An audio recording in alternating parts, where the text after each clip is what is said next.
Malemgi leimaidagi musilaklaba dhole haina khangnaba Asiatic wild dog ukrulgi Shirui khulgi Umangda ihan han boina leiramba thengnare. Atangba makhalgi lamhui adu environmental force aid grassroots level in Fogel haiba ukrul the best tauba wildlife yokhatningba organization asina chathaba survey amada leiramba thengnakhibane. Lamhui makhal adu organization asina lamlakki sa uchek singi phibam munna study taunaba Shirui khulgi Umangda thamkiba camera trap to yauramba thengnabadagi khanglakkhibane. Camera trap aduda dhole haina khangnaba Asiatic wild dog asigi footage ihan hanboina record tawba ngamkhibane.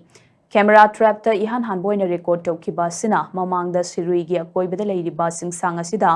lamhui makhal asi leitre haina khanaramba adu ngasidi oitre. Record asina Shirui gi akoiba asi state asigi khwaidagi masak thokpa biodiversity gi landscapes singi manungda amani haiba adu hena mayek senghalei.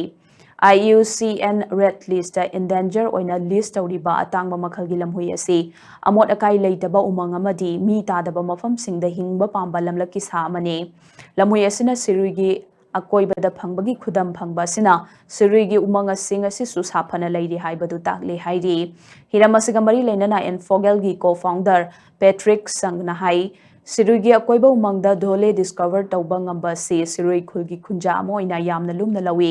masina ikhoigi umangi ina khunba amadi lamlakki sau checksing kannabagi matangda ikhoigi miyamna lauriba thaudang adu mayek sengna utli asigumba phibam asi ohelakpagi credit asi Shirui village authority amadi Shirui gi khunja singini Khunja singna sa tanba lepnabagi phirep lauduna lamlakki sa uchek yokhatnabagi lamda mai onsilakpa asina aikhoigi umang ase lamlakki sa uchek singi sa phaba mafam ama oiba ngamli bani haina mahangna phongdokhi